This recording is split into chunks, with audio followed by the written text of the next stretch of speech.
go to Well, something else. and I want to talk a little more about the marijuana later, but I know some people that are watching are interested in the donor issue you just dealt with. Sure. So you mentioned the kidney disease. So walk me through like what happened, what you know that happened, and Sure. then how bad you were, and then of course what we've all talked about was basically an angel came in, and it Yeah, sounds like absolutely. it now has saved 4 people for being an organ donor. So tell me about that. Yeah, absolutely. I was working for NRA, and I was here in Tennessee actually when I first got the job. Worked for National Rifle Association back in 2007, and I'd seen a dentist, and I got some infection. It was like a staph infection. Nothing you'd really think about significantly, you know. But then something set in like a flu on me, and by the end of it, I was having problems that just started cascading. What year was that? Oh 07. 07. Yeah, and I was so sick I couldn't drive, but Jamie was like, "Oh, we got to go back to Montana, you know, no matter what." And so we went back and we stopped off at Ron Sutton's house along the way, and then we went on up because he was in I think Minnesota or Wisconsin or something at the time, and we went across North Dakota. I remember I got home and I was so sick, and so I finally went to the doctor, and they said, "You know, you seem to be having all these problems. You seem to be passing blood." And so I went to doctors for like 2 years in Helena, and it's a small town, you know. I mean, it's the state capital, but it's still like 30,000 people. It's like living in Covington, you know. And so eventually I said, I'll just go to the Mayo Clinic, you know, after 2 years of not finding the answer, what I was looking for. And they said, you know, like 24 hours, they work you up, put you in every test on earth. And then they told me I had this kidney disease. And I said, you know, it just started when I went to this dentist, and the guy was like, yeah, you know, that's what happens. Sometimes you get an infection, and then your immune system goes awry, and then bada bing, bada boom, you got kidney disease, you know, this IgA nephritis. And so they told me, you know, 10, 15 years, you're probably going to have kidney failure, you know, but you're lucky you caught it early. Mm-hmm. We could kind of stave it off for a few years. And so I took medicine and then, you know, just worked around the pain. It got really severe, though. And as I was going through, it was around 21 where I just was losing all my energy and, you know, sleeping an additional 3-4 hours a day. And you know, I knew what was going on. I was going to the doctor regularly, and I had blood tests regularly, and he said, you know, we're gonna have to put you on the list for kidney, and you know, it's really intimidating. And I'm a fundraiser. I raised $9 million to legalize marijuana in Montana. I've raised millions of dollars for the NRA and for, you know, various causes out there, and so I raise money in my job. I'm always asking people for money, but when you're thinking about asking somebody for an organ, you know, like Mm-hmm. changes the equation. And so you go through the first people that you know, and you're like, what about my family members? Mm-hmm. You know, my sister gave me her left hand if I asked her for it. You know, even though she Because cuts hair for is a it based living. on just blood type that might match? Yeah, well, and you know, there's this kidney registry, the National Kidney Registry, where you can like somebody can give a kidney in your name, and then they give you a voucher for a kidney. Yeah. You know, and so that's the National Kidney Registry, and that's what I was thinking about, and I was getting on that list, and I talked to Aaron Huffman about it, and he was like, "Look, I'll give my kidney to you, and I don't know about giving somebody. I don't know if I'm going to see some other dude walking around with my kidney, you know." And so I was like, "No, I can respect that." And you know, my family members all had some sort of health problem, and so I was just, you know, getting to the point to where I was going to have to start asking people. And I was working the dispensary pretty frequently in Helena, Cannabis Corner in 21. And when you're selling medical marijuana, you talk to a lot of people, especially if you run a small shop. And so I talked to a lot of the people that came in. There were like 5 people that had donated kidneys Mm-hmm. that I talked to that were my patients, you know, in 2020, 2021. And so, you know, they were like, "Look, it's all going to work out. I've been riding this kidney for, you know, this is my second kidney, you know," like, and so I wasn't really scared of the surgery, you know. It's like more, am I going to be able to work? Mm-hmm. Am I going to be able to provide for my family? Am I going to be able to, in the interim, before I find a donor? And so, you start thinking about that stuff, and I was just getting more tired. And the guy that I work with, Ted Dick, he's the former executive director of the Montana Democratic Party, and he's a real swift guy. And I teamed up with him on the legalization campaign. He's actually the guy that approached me about it. And so Ted and I work together all the time at the Montana Cannabis Guild, which is our trade association. But Ted drives all the time. Like, I never drive. You know, Ted drives everywhere. And we travel like 1,000 miles a week at minimum, you know, so we're always on the road. But I just slept in between meetings, you know, like get in the car and go to sleep. So Ted was just hauling my corpse around, you know, like propping me up for meetings. It was almost like Weekend at Bernie's, you know, it was like getting that bad.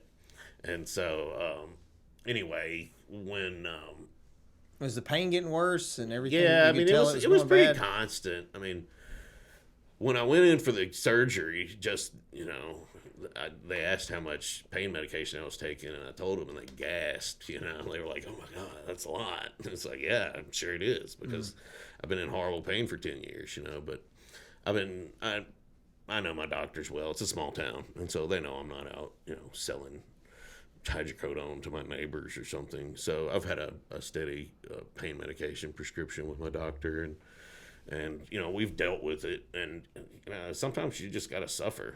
I mean, you know, you don't want to tell people that. That's the truth. And your doctor, like when they have an honest conversation with you about pain management, because pain management is, it's wild. You know, like nobody knows where your pain's coming from so often, or how to treat it, or what to do. And you know, that's where marijuana comes in so handy for a lot of people that have cancer or MS or something, you know, with severe pain that might not react well to opioids. But you got to get used to this stuff. And so, you know, there's processes you go through that you have to consult with your doctor on. And you know, after 10 or so years, you know, you kind of get in the groove. But and then things radically change, and they say, oh, you got to get a kidney now. You know, like you're going to be put on dialysis soon, which is hell on earth. Like dialysis is really bad for people. So anyway, I've been worried about this, and I talked to my sister about it, because, you know, you read the registry literature, and they're like, get an advocate, you know, like get 2 advocates, family members, loved ones, somebody that can help you find a donor and activate them, you know, make videos for social media, you know, like talk about it and talk to people about it. And so I was getting ready to do that, you know, like putting these public relations wheels in motion, you know, and my sister called me, and I was at a meeting in Bozeman, and my phone rang, and you know, you're like in a meeting, so it's like, oh, I'll call him back, you know. And it's like 5 more times the phone rings, and then my wife texts me, and she's like, answer the phone, your sister's calling. And so Jennifer called me, and she said, hey, I just talked to Barbie, who's a hairdresser, you know, and Jennifer's a hairdresser in Brighton. And so she said, you know, that one of our friends and associates had passed, and that Barbie had called her and said, you know, they're thinking about donating their organs. And at the time, I didn't know who it was. My sister didn't tell me, and so you know, like I just talked to her all day about it, and then she was really insistent that I give somebody a call, because, you know, like you got to be proactive about these things if you're looking for an organ out there. And it's a difficult thing to talk to people about, but you just got to get past that in some way. And so anyway, I was just kind of stunned, you know, and so I called Ron Sutton, and I talked to him about it, and he said, I said, who do you know who this is? And Ron said, yeah, I know who this is. This is Katie. We knew her back in, you know, our college days, and I think she hung out with Cynthia Smith some.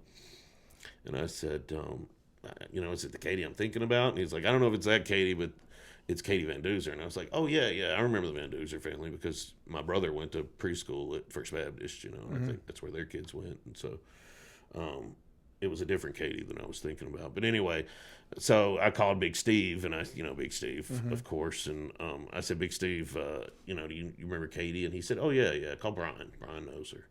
And so he said, if Brian doesn't know her, Brian knows a family member. And so I called Brian, or texted him, or I can't even remember. But he said, you know, I could just make one phone call here. Let me make a phone call. And so Brian made the phone call, and I think he talked to Kelly, and Kelly Brainerd, and she said, this is exactly what the family's looking for, you know. And so, you know, it's a tough situation, but, you know, at the point to where your family member is deceased, and you don't have any choice anymore about where to go, and, you know, you're thinking about, you know, what's best for them and what they want, and that's got to be like the toughest moment in your life as a parent, you know. I can only imagine. And just so that everybody knows, I did speak to Miss Donna, who's a friend of all of ours. They're great people, and she's given me some more information on that. Now there have been 4 people that have been saved from donations from. That's awesome. Yeah, from Katie's organs, and she wanted me to tell you that she doesn't know you that well, but she loves you, and she wanted to hug you before you left. That's what she said. Okay. So Yeah, it's like I said at my fundraiser, I've asked people for $1 million before and got it. And, those are tough asks, but not like this ask, And when I talked to Kelly, she said, this is exactly what the family's looking for, somebody they know that they can get, that they can follow along and know, that their daughter's still alive. And so, anyway, there were some complications because the hospital in Memphis had not yet processed my paperwork. Because, I'd been signed up at Salt Lake to get a transplant, but, I was thinking about it, and I was just sitting around thinking about it one night, and I said, I'm most likely to get a kidney donated to me from somebody I went to high school with. Let's just be honest, because how well do you know people as you become an adult? Like you make your best friends in first grade, probably. So I figured. Work for being Aaron. Yeah. And so it's like, here I am. We hung out, ninth, 10th grade, 8th grade even. And, so I figured, hey, somebody that really knows me, knows my family, one of my cousins, I don't even know, it's going to be my donor. And I can't imagine sitting in a hotel room for 6 weeks in Salt Lake City, because you got to be right here at the hospital, because they've got to check up on you like once a week or more. And if anything goes wrong, they want you to be there, in an hour or so. And, because it's touch and go at first with any kind of organ donation. They don't know how your body's going to react.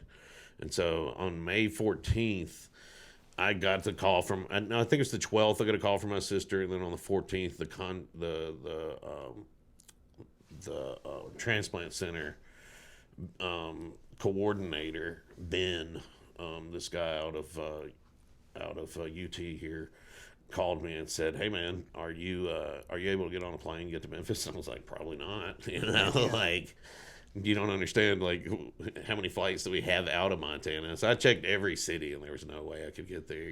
So my wife put on Facebook like, can somebody get us to Salt Lake so we can catch a flight? And so I was sitting in the living room with Steve, and we were talking about Big Steve. And we were talking about how, it's like, what am I going to do here? Like, drive to Salt Lake? And my business partner, Ted, was there, and he was like, I'll drive you to Salt Lake. Let's go.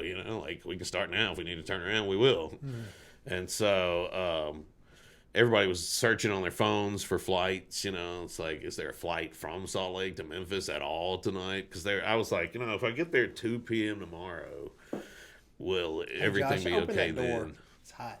Oh, Yeah. It's like if I asked the transplant team, we went back and forth for at least 3 hours, like if I get there this time, can you get me in? It's always no. So it's getting kind of depressing at this point, and Big Steve was like, hey, I found a flight. He's been looking on his phone. And so I put my credit card information in, and the friggin' thing disappeared, And so I had to break out my laptop and, use my travel skills that I'd gained working for the NRA. Because when I worked for NRA, I traveled Montana, Idaho, Washington, Oregon, and Alaska just constantly. And so I was always booking flights. And so anyway, I found a flight that left from Salt Lake and, landed in Memphis at like 9 a.m. And they said, all right, if you can do that, we'll get you in. We can do the donation. We can do the transplant. And so I just had to get to Salt Lake. It's like, I don't think I can get there by driving and get there in time. And so a friend that is connected to Grand Street Theater, and Grand Street Theater, my wife is on the board of directors there. It's much like the theaters here that Brian and you participate in. The Ruffin. Yeah, Ruffin, and I know Brian does some stuff in Memphis as well with some playhouses. But we've got a nice community theater there in Helena, Montana called the Grand Street Theater, and my kids are always acting, and they're always in a new play. And they've got like Tony Award-winning directors. It's a nice little place. Montana seems to attract those folks that are like a little more talented because they want to retire somewhere nice. And so like our law school's got ex-Supreme Court justices from every state because they're like, oh, I can fish, huh? Yeah, no problem. Because there's a river that runs right through campus. The river runs through it, as it were, at the University of Montana. But anyway, so a friend said, hey, I know somebody with a plane.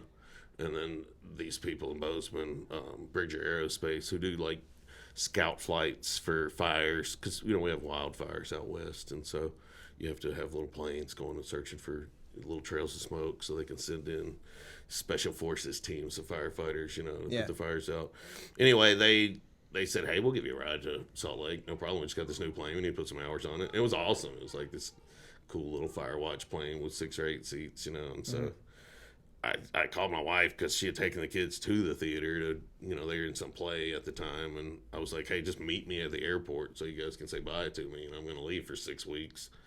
And so I just grabbed some crap and threw it in my carry-on. I don't think anything I brought was relevant. It's like I got the base for the toothbrush, but not the top. It's like, it's not toothbrush. What the hell is it? It's not toothpaste. What is this? Some sort of muscle cream or something. Cream, a little dab will do you. Yeah. So anyway, Big Steve went to the airport with me with Ted, and Jamie met us there, and hopped on this tiny plane and flew to Salt Lake, and I mean it was cool. It was like a Indiana Jones adventure as I boarded this small plane and waved to the family, and we landed at night. So I always like to fly at night. You see the city coming up, and I got a cheeseburger and waited for my flight and everything worked out. And I was in Atlanta and I was headed to Memphis, and I went and told the pilots, I was like, look, I'm going in for an organ donation, so you guys make this a little quicker, And so I think we arrived like 10 minutes early. So I don't know if it was because they were making the extra effort or just because we had favorable winds. But we got there, the stewardess just told everybody to sit down and shut up so they could get me to the front. They were like, everybody just chill out. We got an organ transplant coming here. And so I got out and I went down to luggage, and Aaron and my mom were down there, and so Aaron was driving my mom's van, and she hopped in the back, and like he just took off. I think the door was still open, like running over people as we're leaving the airport. He might have taken out a few cones. I don't know. Anyway, we got to the hospital real quickly, and they started prepping me, and they usually spend like a year prepping you for a transplant, so they got to do all this crap, and these social workers have to talk to you. It's like a CIA interrogation. You sure you're doing it? You sure, And it's like, sign this paper, sign these papers in triplicate, And so they're like, you realize this could all go south and you just die, It's like, yeah, whatever, It's like, watch this video. Okay, you've seen enough of it. That's, like, we'll move on to the next thing. And they bring in dietitians and psychologists and transplant team and pain management teams, and then they finally bring in the surgeon, and Aaron and I were sitting there, and my mom, and the surgeon's like 24 or so. I mean, this guy is like straight fresh out of medical school, and like he doesn't make eye contact with any of us. He's like looking at the floor and talking to us, and he leaves the room. Aaron goes, yes. He said, that's the one we want.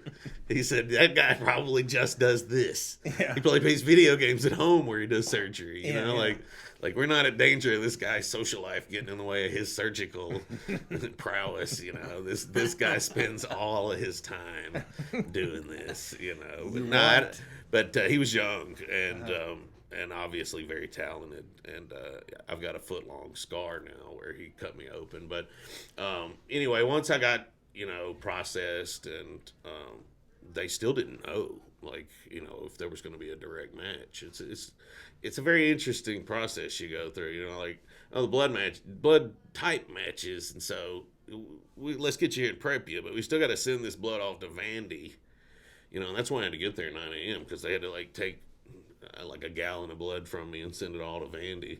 I've never had so much blood taken in my life. They had to stop and wait for a while, make me eat something, and then go back in, But they sent it off to Vandy for a white blood cell match, and essentially put pieces of, tissue samples from the donor and then your white blood cells and see if they go to war. And evidently mine were very compatible. And so, but they didn't, I'm prepped and on the table and waiting to go into surgery, and the anesthesia guy's sitting there, just waiting. And I was talking to these guys, because you get really nervous when something like this going on. Sure. Anytime I get nervous, I get manic, so I'm just talking to these guys, and I was asking everybody where they were from. This guy says, I'm from Ohio. And so the only thing I think was the Apocalypse Now monologue, You ever been on the river? The Ohio River, sir? And so I started going through this monologue with this guy from Apocalypse Now, and he had no idea what the hell I was talking about, And so I finally was Marlon Brando, Apocalypse Now, when he catches the assassin that's gonna come kill him, and he's like, I don't know what the hell you're talking about, man. And so, like, I think he was just waiting for the go-ahead to plunge me, you know. And so Knock him out. they came in, they gave me updates every now and then, you know, and they were like, well, it's going to be about 20 minutes for the blood test results to get here. And I was like, what do you, I thought we'd already passed that part of the process. I thought we were good to go. I thought we were like just waiting on, you know, like the go ahead from some surgeon. He was like, oh, no, we still got to get this white blood cell match done, you know. And so that's when I started freaking out. It was shocking to me the amount of things that had to fall into place. Oh, yeah, it was amazing. I mean, it was just like a monumental amount of dominoes that had to fall just right. So what? Brian Huffman's in here, by the way, for those that can't see him. What is the statistical chance of a match like that? I don't know. I would say it's super rare. Yeah, but again, I mean, I was thinking about this when I moved my stuff to Memphis. You know, I was like, the truth is, like, I'm kin to half the people in Tipton County in some way. I think the Van Duzers are down a turkey scratch. You know, that's where my grandparents were. I mean, you follow it far back enough, we might all be kin. Yeah. You know. Everybody's kin to Lavelle's. Yeah, and I, you know, like when I first started dating my wife, because she grew up over on Bringle, and I grew up down in Burleson on Lavelle Road, and we had to go meet each other's grandparents to make sure we weren't cousins. You know? I mean, I can relate. that's how it works down there. And so, like, I was really thinking about that when I decided, hey, I'm going to move my, you know, surgery to Memphis, and plus my mom lives in Memphis, you know, it's like in Burleson. So, anyway, so I don't know what the odds are, but it worked out really well, and I know that while I was there, I met some other people that had gotten received organs from Katie and her family. It was her cousin, I believe, got her liver, and she was on the same unit, like 4 doors down from me. And but when they plugged Katie's kidney into me, it just immediately began working. I mean, like, it stunned the doctors how much fluid I was putting off. They were like, look, you got to stop drinking water. Like, you're getting dehydrated. Put some Gatorade in you for a while, you know, because you're putting out so much fluid. Essentially, as soon as they plugged it in and push go, it was like you know, the organ had never been on ice. Still, and everything's been good so far. Yeah, I mean, it's very painful to have surgery. I'm sure that any of your fans out there that are women are like, oh, you're a wuss. You know, you got a C-section and went back to weightlifting the next day, you know. But I am not a woman, and so I am very susceptible to pain. And I'm a redhead, and so, you know, pain medication and all that's a little different for me. But no, it hurts to the dickens. It's not as bad as it was before. I mean, like, the hematuria, which is the bleeding that was happening from my old kidneys, was extremely painful. It's just, and the doctor said it only is like 1 in 100,000, you know, of the IgA nephritis cases has this pain syndrome. But my doctor in Helena, my nephrologist, that's a kidney specialist, he had another patient that had the same pain syndrome with it, and it you know, it's just like, if your body is putting out a lot of blood, then it's going to affect your vascular system, and so it was just presenting with a lot of pain, and now that my kidneys, I've got 3 kidneys now. That's how it works. They don't go in. Oh, they don't take the other one out? No, they don't take anything out. Oh. So you get, you know. I didn't know that. Yeah, I'm a tripod. I'm a 3 kidney, but the other 2 they kind of shrivel up and go away. They said within 3 years they probably won't be relevant anymore.